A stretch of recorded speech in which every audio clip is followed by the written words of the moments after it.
този наистина голям успех за всички институции, които взеха участие в установяването на това рекордно за последните 5 години количество наркотично вещество хероин.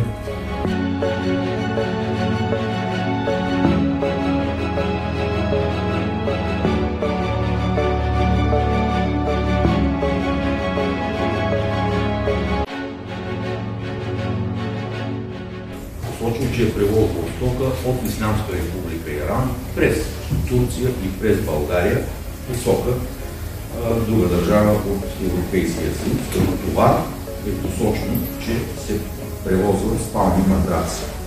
По така наречения метод анализ на риска, бюроотклонен, товарният автомобил за извършване на щателна митническа.